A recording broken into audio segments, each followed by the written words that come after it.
Hi there. On the 21st, 22nd of September, we have a partial solar eclipse at 29 degrees of Virgo. So it's a partial solar eclipse, but it's still a very powerful solar eclipse. And in New Zealand, it will be occurring on the 22nd of September at around about 8 o'clock in the morning, approximately, and it should be visible if the skies are clear for us here. So we've just had the lunar eclipse a couple of weeks ago.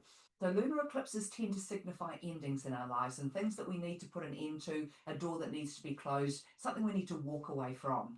And solar eclipses, which come approximately 2 weeks later, are all about the new beginning that's going to take up, it's going to sort of replace what you've closed the door on or what's coming for you next in life. But this solar eclipse is particularly powerful because it's happening right next to the South Node. Now, the South Node isn't a planet or anything like that, it's a mathematical position in the sky.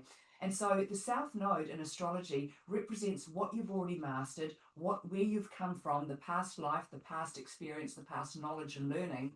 And the North Node represents the potential, what we're stepping into, our destiny in this lifetime. So when we have a solar eclipse, which is all about beginnings, right next to a South Node, which is all kind of about endings, what we could probably find and what may happen for many people is very sudden and unexpected endings, followed by very sudden and unexpected new beginnings.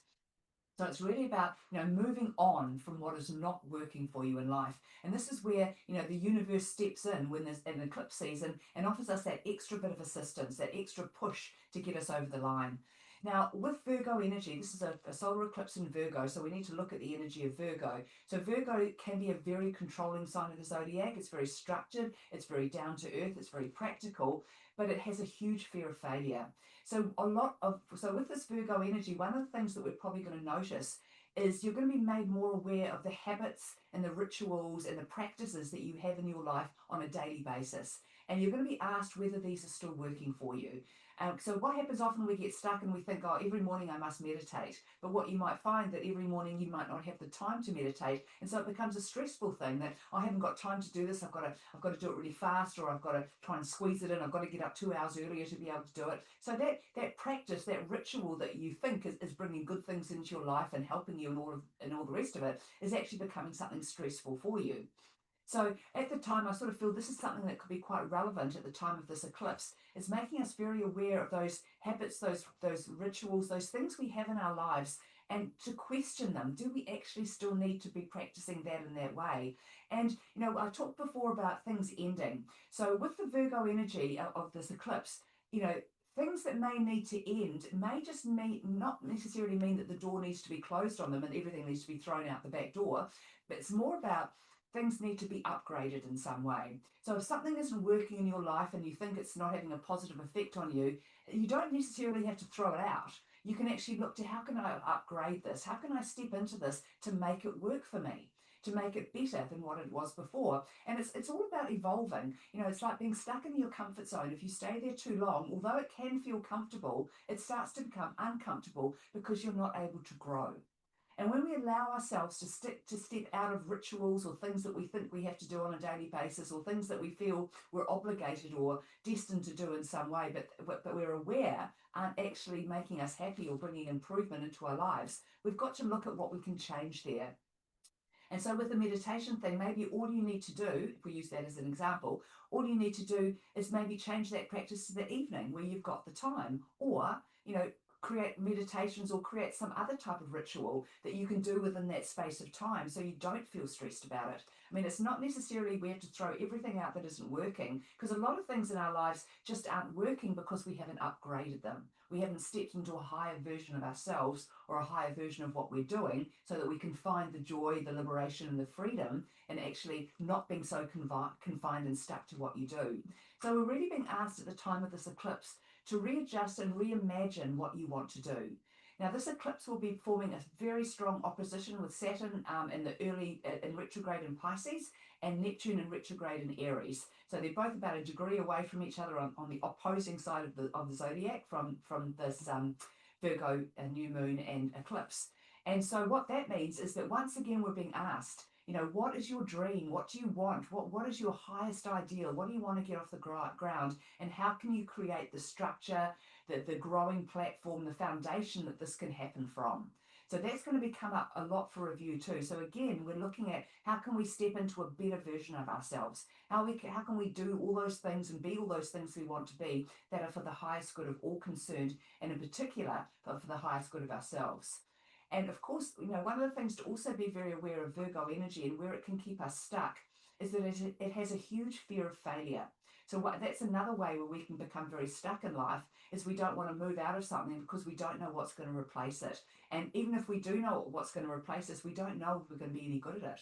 And so that fear of failing, or of putting all your eggs in one basket and then somebody sitting on the basket, or everything, taking that chance on something and it not working out, that's one of the biggest fears that goes with being a Virgo person or with Virgo energy. And so what could happen at the time of this eclipse is that you could be presented with something that is complete 180 to what you've done before, completely different.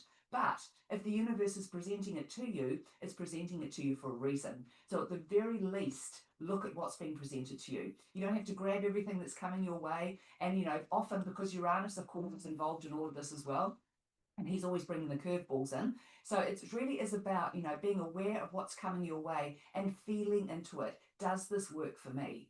It's so important that we're in a world at the moment that is just in so much upheaval, and revolution is occurring all around us. And it's amazing because people are slowly but surely taking their power back. So this is what we've got to do on an individual basis. And taking your power back as an individual is following your dreams, following your life, following what works for you and you alone. Not in a selfish way, not in a way where you are not caring how the people around you are affected, but not doing what you're told, not having to do what everybody else is doing, not believing that everyone is doing that, so I must do that as well, but following what your heart is guiding you towards. And this is extremely important at this time when there's so much division in the world. What we're being shown is how different we all are, but how those differences can bring us all together as well. So use this solar eclipse to really look at your life and be aware of what's not functioning, or it will be brought to your attention, I have no doubt, what is not functioning well in your life at the moment. But don't necessarily throw it all out and try and start again. What could be a better idea would be to see if you can upgrade it first. Can you make this career, this relationship, this job, this move, whatever it might be, can you make it better than what it already is? Can you upgrade it in some way so that it works for the higher version of yourself? Because we're all stepping up at this time. We're all meant to be stepping up and becoming more of what we are. Become the best version of yourself you can possibly be. So enjoy this eclipse energy. It is going to shake things up a lot. It'll bring a lot more revelations. And it could bring a lot of weather changes as well as seismic activity as well, because eclipses often affect those sorts of things on the big picture as well. So enjoy this eclipse, put it out there, and don't be afraid to set your intentions, not only for this month ahead, but setting intentions for the next 6 months, because that's how long the energy of this eclipse will last, at least 6 months. And so, set your goals high. Set yourself to be that dream you've been dreaming of, those things you've been wanting in your life, all those things that mean so much to you. Now is the time to create the structure and take action on making them real. So enjoy this eclipse, and I'll be back again soon. Bye.